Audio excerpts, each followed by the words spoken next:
Ele não corria, não gritava, não atacava por impulso. O psicopata da luz vermelha caminhava pelas ruas de São Paulo como qualquer outro homem. Observava, escolhia e esperava. Enquanto a cidade dormia, ele acendia sua lanterna vermelha e transformava becos escuros em palcos de terror silencioso. Durante anos, a população acreditou que se tratava de um monstro impossível de identificar. Um ser sem rosto, um vulto que surgia do nada e desaparecia na mesma velocidade. Mas a verdade é mais perturbadora do que qualquer lenda urbana. Ele tinha rotina, tinha método, tinha prazer no controle. Este não é apenas um caso policial, é um mergulho em uma mente fria, organizada e profundamente distorcida. A cada novo ataque, a imprensa espalhava pânico, a polícia se via encurralada. E ele assistia de perto, gostava de saber que estava um passo à frente, gostava de saber que ninguém conseguia detê-lo, gostava, principalmente, de brincar com o medo coletivo. O detalhe mais assustador não era a violência em si, era o simbolismo. A luz vermelha anunciava que não havia escapatória, que alguém havia sido escolhido, que, naquele instante, o controle não pertencia mais à vítima. Mas quem era esse homem quando a lanterna se apagava? O que ele fazia durante o dia? Como alguém consegue viver duas vidas tão opostas sem levantar suspeitas? Neste vídeo, você vai entender como João Acácio Pereira da Costa construiu um dos personagens mais aterrorizantes da história criminal brasileira. Como ele enganou autoridades, como manipulou narrativas, e como sua mente funcionava de forma calculada, repetitiva e cruel. Prepare-se, porque entender o psicopata da luz vermelha é encarar uma verdade desconfortável. O mal nem sempre grita. Às vezes, ele apenas observa, em silêncio.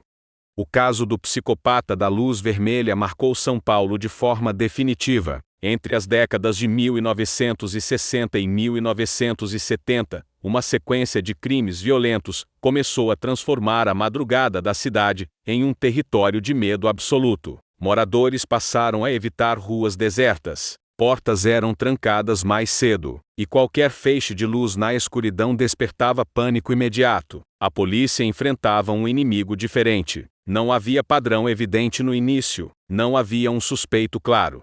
Apenas relatos fragmentados, vítimas aterrorizadas e uma constante sensação de impotência. Enquanto isso, o criminoso parecia sempre um passo à frente, observando, aprendendo, ajustando seu comportamento. João Acácio Pereira da Costa não atacava por descontrole emocional. Seus crimes revelavam planejamento, repetição e uma necessidade constante de dominação psicológica. Ele escolhia locais estratégicos, estudava horários, sabia quando agir e, principalmente, quando desaparecer.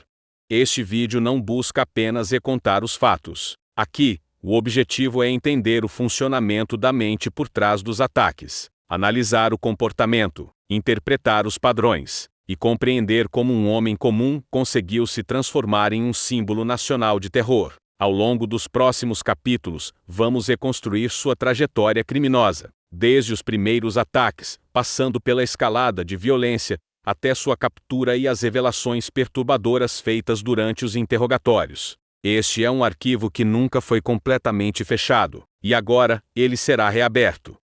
São Paulo vivia um período de crescimento acelerado. A cidade não dormia, mas foi justamente na madrugada que o terror começou a ganhar forma. Os primeiros relatos falavam de um homem armado, usando uma lanterna com luz vermelha. Ele surgia em becos, terrenos baldios e ruas pouco iluminadas. A luz antecedia a abordagem. Era um aviso silencioso. As vítimas descreviam o mesmo ritual. A luz, a ameaça, o controle absoluto da situação. Não era apenas um assalto. Não era apenas violência.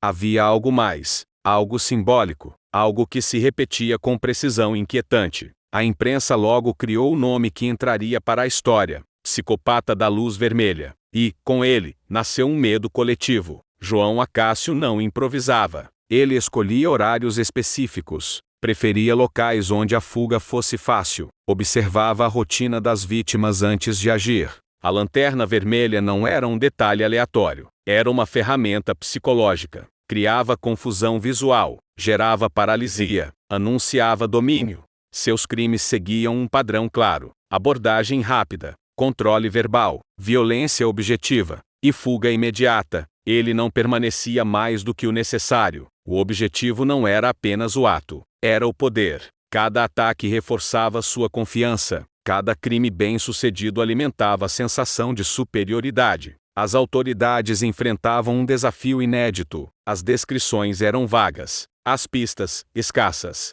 João Acácio mudava pequenas variáveis a cada ataque. Isso confundia investigações e atrasava conexões entre os casos. Enquanto isso, o criminoso acompanhava tudo pela mídia. Sabia o que diziam sobre ele. Sabia quando a polícia errava. E se sentia intocável. O medo se espalhava mais rápido do que qualquer pista concreta. A cidade estava refém de alguém que parecia invisível. O erro não veio da impulsividade. Veio da repetição. Aos poucos, padrões começaram a se consolidar. Regiões específicas, horários recorrentes, relatos que finalmente se encaixavam. Quando João Acácio foi preso, o choque foi imediato. Ele não correspondia à imagem monstruosa criada pela imaginação popular. Era um homem comum, discreto, quase banal, e isso assustou ainda mais. Durante os interrogatórios, sua frieza chamou atenção. Ele falava dos crimes sem emoção, sem arrependimento, como quem descreve uma rotina qualquer. O psicopata da luz vermelha não buscava apenas vítimas, buscava controle, poder, reconhecimento indireto.